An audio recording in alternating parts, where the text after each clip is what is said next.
Hey everybody! Hey, how's it going? How are you doing? It's almost the 4th of July. Yeah, it's That's July exciting. 3rd and tomorrow is Independence Day. Yeah, and I don't know. I don't think any of the stuff's happening around here. No, Like the it's big not. stuff. Or maybe they're doing it and you have to stay in your car. I haven't been up on the latest for that. I mean, We're that's staying what- away from it. yeah, well, because we actually always go to my parents. Or we used to go to my brother's, but we've been going to my parents again the last few years. So we'll be there shooting some fireworks, get a little crazy. So that'll be fun. Maybe we'll shoot some Should fireworks. have added in some graphics for fireworks. Yeah, that would have been good. I always miss out on these cool little opportunities to do things. Yeah. So, what's been up? Well, you know, 2 Alabama extended The safer at home. Yeah, safer at home. I think until the end of September or something is what I saw. I don't know. Oh, Don't hold really? me to that. Yeah. Well, and it'll change, so don't listen it to will this change, video right. Yeah. for those COVID sources. advice. Yeah, we do marketing, not COVID things. Yeah. And I am trying, and I've enlisted Michelle, so I'm not trying to sponsor anything here, but we're trying to drink our recommended weight of water. I don't even know how to say this. This is horrible. The recommended amount of water based off your body weight. So over a gallon in a day, not at one time, folks. Don't try to drink a gallon of water at one time. Right, that is my that's medical not good. disclaimer. That is Yeah. not good for your body. I'm talking the whole day. And medical advice number 2, don't do it at the last hour before you go to bed because you will be up all night peeing. Okay? Right. But I am trying to do that to see if it makes me feel better, to see if the workouts are a little bit easier. I read some stuff online. I know. I'm one of those people. Well, it's all you can do right now. I feel like it's either you sort of just do the same things. You work at home, and then you have the kids at home. You're always at home. And then So we you might as well just drink more water. Well, and you just read articles or whatever. So Yeah, so now what about you?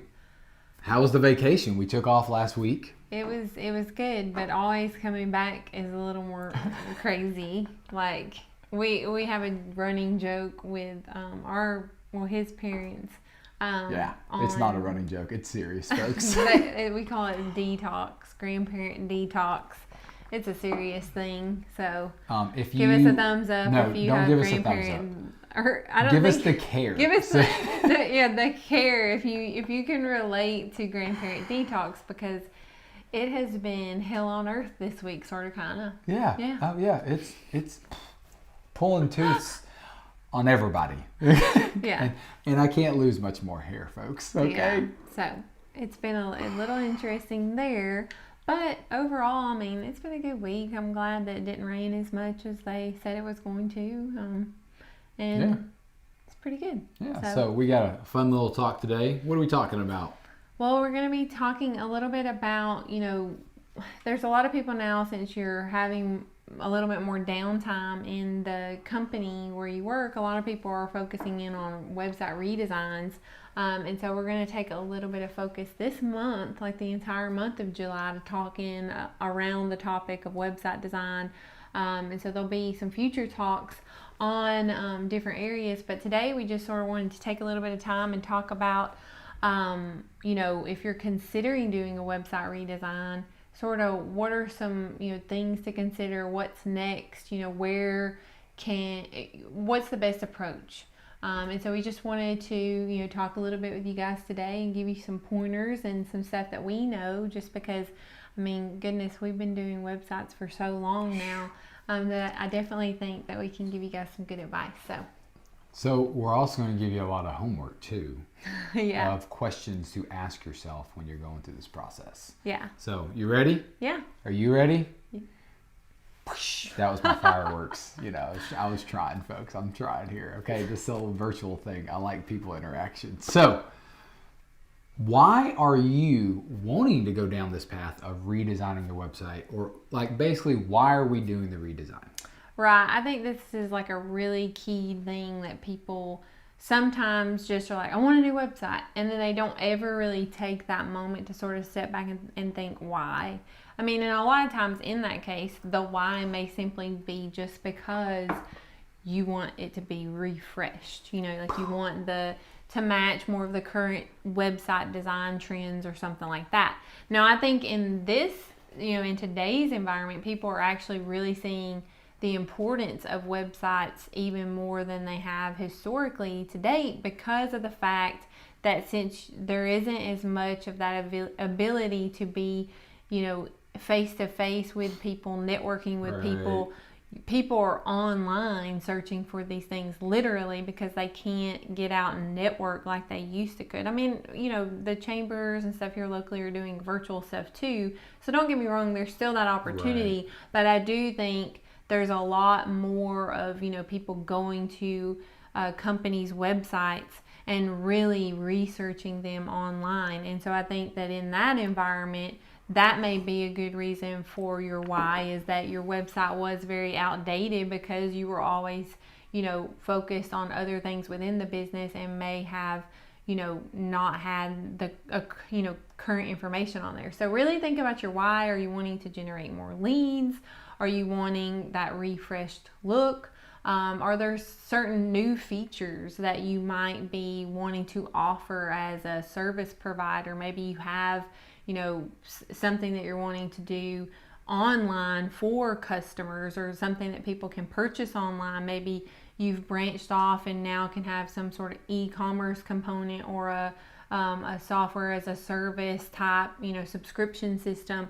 Those kinds of things may be another reason why you're thinking about a website redesign. But just make sure that you think about that why and then formulate some general goals that would help sort of steer your project in the right direction, instead of, just being like, I just want a new website. And that may be your 100% end goal. And if it is, then that's your goal.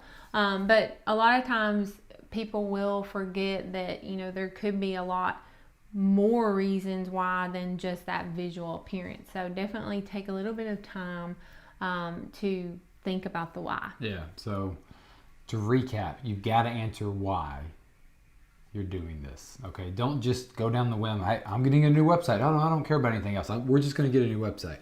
You're going to be in the same boat. Well, yeah, I mean, you're going to get to the end and then you're going to be like, well, wait a minute, that still didn't serve whatever that initial purpose was and why you didn't like your last website. So that's sort of one of those things to really think about. The why is, even if it's just literally listing all the things that you think don't work on your existing website, and then formulating some goals to make sure those don't happen again, could be a good approach. But definitely think deeper than, I just want a new website. Right. Yeah. And that is key. The next question I'm going to give you for your homework, besides why now, the next question is, who's the website for? And we hear this, we love asking this question. When people call us and say, hey, I want a new website, we always ask why. And then we always say, well, who's the website for? Yeah.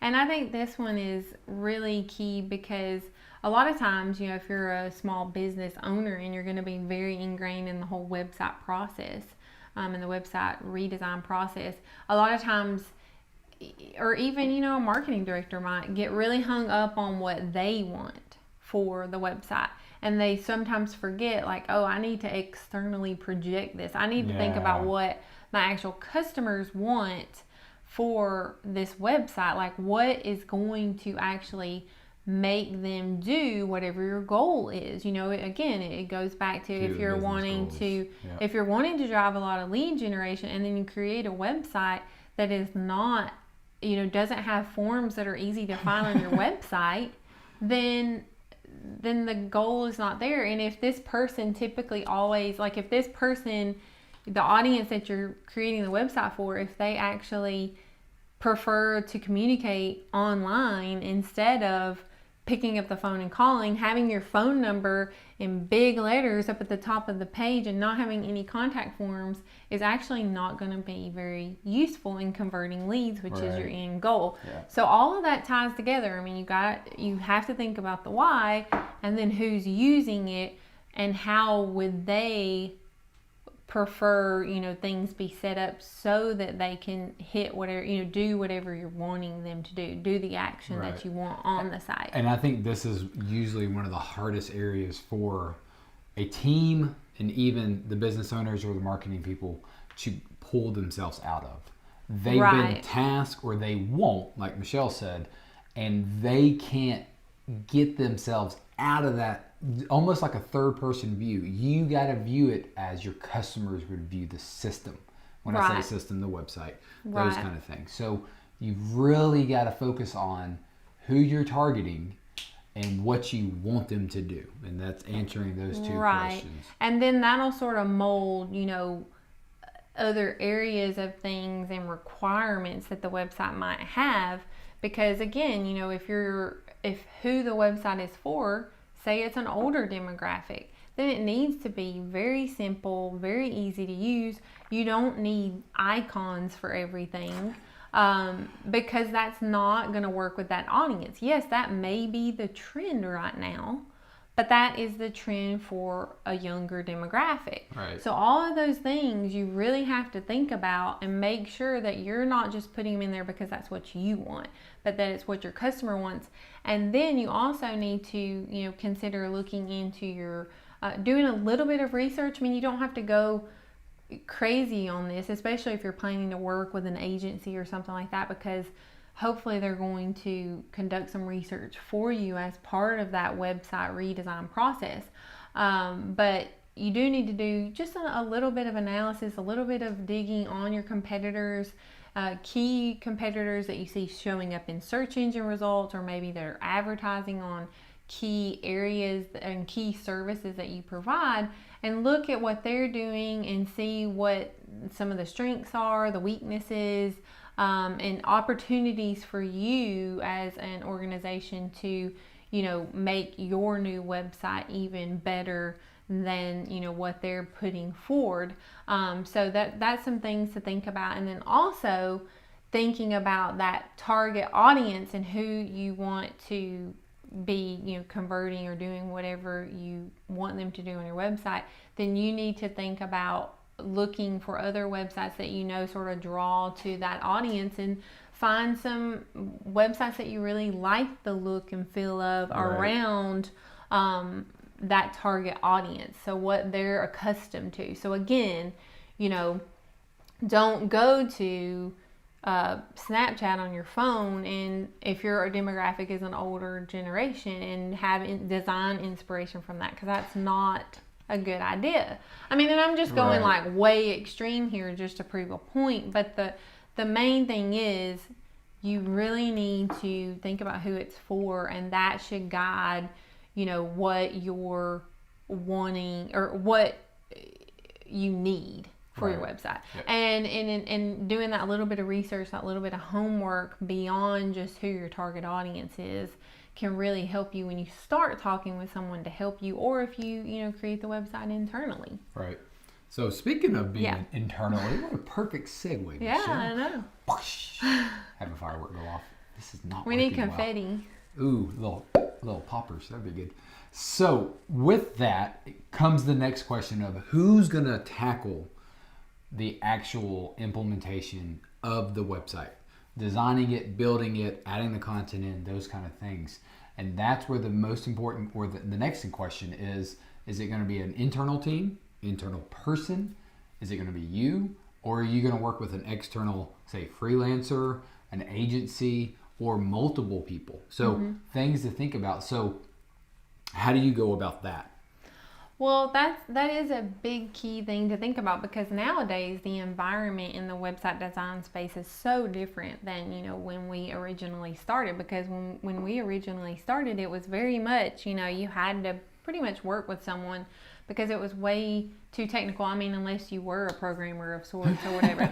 But nowadays there are so many easy ways to build a website on your own if you are technically inclined, just a little bit technically inclined. Like if you can navigate systems really well and dig around and click buttons and aren't afraid to sort of break things and that kind of thing, then you can definitely go in and build a website. So it really is going to be, thinking about what your strengths are, what your time availability is, and then also, if you're the owner, you may not have any time to do this. So it really, who are you joking? You probably need to. Let's pause there.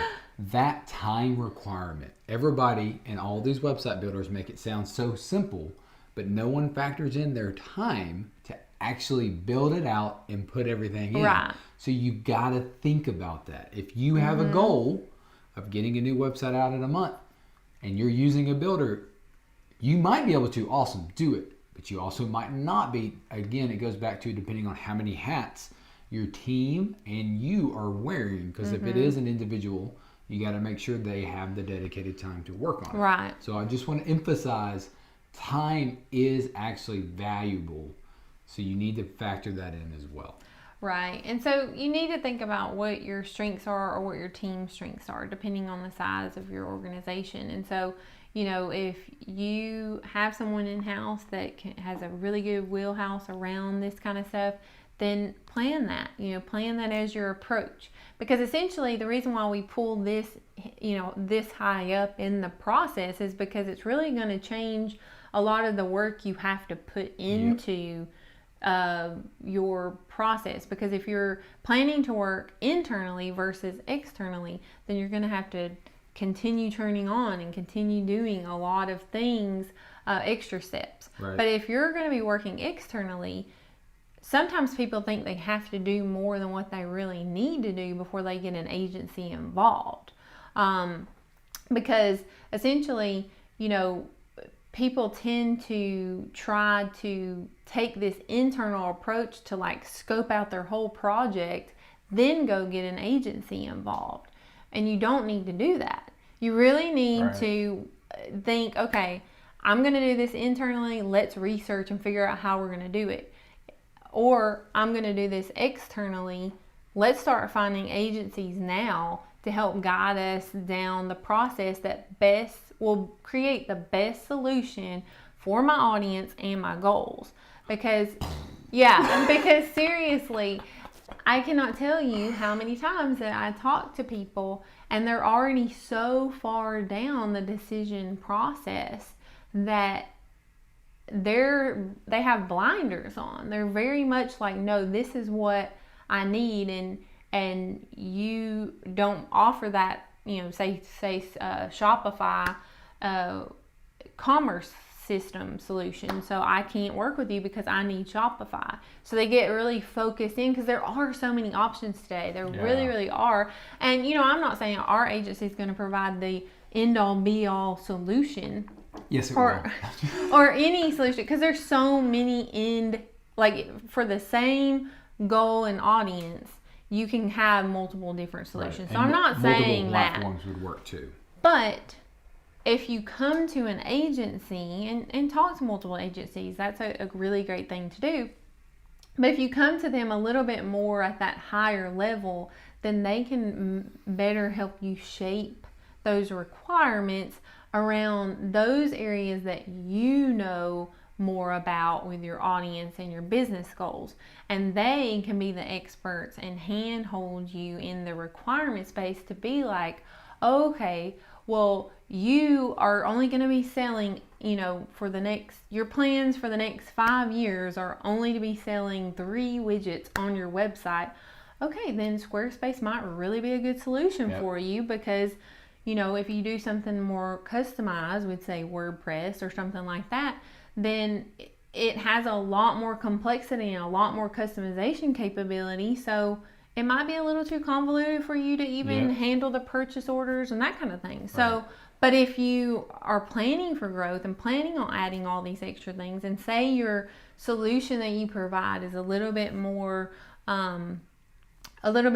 complicated, then trying to fit in this mold of Shopify or BigCommerce or any of those things might inhibit you in the future. So there's a fine line there on, getting too far into the requirements before you get an agency involved. So I just hope to get that point across to you, here today, that get them involved. There are so many agencies. We would all be happy to have that discussion with you. I mean, if another agency won't, we would love to have the conversation with you to just help you map out your requirements. And Right. if you don't choose us, that's fine. Yeah. But getting someone involved earlier in the process can really help you get that end solution that's just a better fit. Yeah. So to recap a little bit, you need to see where your technical skills are good at internally, or if you need to go externally, then hinder off or bank off those people's expert skills. Don't force them into a mold that you think is best. Again, we're all good at something. You need to make sure we utilize that, even internally and externally. Okay. Yeah. So with that, we sort of hinted a little bit at the next question that's going to come up is, do you really need a budget when you talk to, say, an agency, or even you're doing it internal? Do you really need to have a budget in mind? Yes. Oh, Definitely. shocking. Was anybody not seeing that coming? You definitely need a budget, and I feel like you definitely need a budget in a ballpark range, and you need to be open to communicate that, because that's another area that I come across with almost 100% exclusively, is people always are like, I don't have a budget, when really they do have an idea in mind of like how much they're wanting to spend and those sort of things. So you really need to be open about it, because I think sometimes they're thinking they're playing their cards too soon, and that it's going to hinder it's going to make the person that they're talking with, or the agency that they're talking with, say, well, yeah, that's how much it's going to cost. And no, you're usually asking that question to basically decide if you're a good fit for the solutions that the company provides or the freelancer provides in general. Because even coming in with a range, so that you don't have to be, you don't have to give them all your end all be all number, but come in with a general range. I mean, because you've got to let them know so that they can actually give you a really good guidance and not waste your time. I mean, and you don't want to, basically your budget being like $3,000 for something, and then you're talking to these people and it's all going great, and then they come and smack out a really large number on you, and then you're like, well, there's no way I can possibly afford that. And you spend all that time, and plus the agency or the freelancer, whoever it is, spent that time building that general solution for you, and then it's way out of your price range. Right. So there are some good things to consider there. You definitely need to get one. If you don't know ways to price out, because a lot of times you're like, well, I'm sort of doing research to get the pricing. Then you can look around. I mean, on our blog we have some information about website pricing, but in our general area, you can be seeing anywhere from like $3,000 to $15,000 swing. They're huge swings, but it also is not apples to apples. You're technically comparing apples to oranges a lot of times, because you may have someone that's outsourcing a lot, and maybe they're not outsourcing to some of the best the best solutions, as far as the end solution you get is going to be a little bit more sloppy and not put together as nicely, or you're going to have someone that might be just a freelancer, that obviously the cost will be lower because their overhead costs are lower. But then those higher end prices, you're going to be working with someone that you might have an art director and all these different areas to really blow the project out of the ballpark. So you got to think about all those things when you're getting these price ranges. But again, come in with a general budget that that you as an organization can afford, and then that can help guide you, because you can very well get, even in our general area, based on if I talk to someone and their budget is a certain dollar a point and it might not match up in line with our price points, then I'm like, well, I know of these people that might really help you out, and they still are going to provide a pretty solid solution or whatever. So those are things to consider with the budgeting. Yeah, very important there. It's hard because no one wants to expose themselves, but you need to have that. If you don't want to have a hard number and a deadline, then give them a range. Again, Right. that gives those, even the freelancers to agencies, an idea of what to work with. And same thing, even if you're using an internal team, think about the cost of the team on that project. Yeah. That's true. you're doing it when you do internally. You're just not setting aside. I mean, you might be, and great for you, but Or you're paying it over time paying it over instead of, time, you know, right. the payment schedule of the website. So project. I want you to think about that too from a budget standpoint. And there might be budget costs to saying, hey, we need this license to use this platform. There could be all these other things. So that's why budgets are very important in that sense. So we've gone through 4 simple questions that are really detailed answers, but very simple. You want to recap those for us, Michelle? Yeah, so basically, again, your first and foremost thing when you're considering a redesign is to think about why now. You know, why are you wanting to do this? Then you want to think about who the site is for and do a little bit of research around that audience and make sure that you actually are taking into account what they would want, not what you want. Then you want to consider if you're going to actually do this project in this redesign internally or externally, because that's going to basically set the landscape for what you do after the fact. Because if you're going to do it internally, then you're going to want to go way more into detail on the requirements. But if you're going to work externally, it would be better to get an agency involved sooner so that they can help you mold the requirements. Then you definitely need a budget. You definitely need to set some expectations there.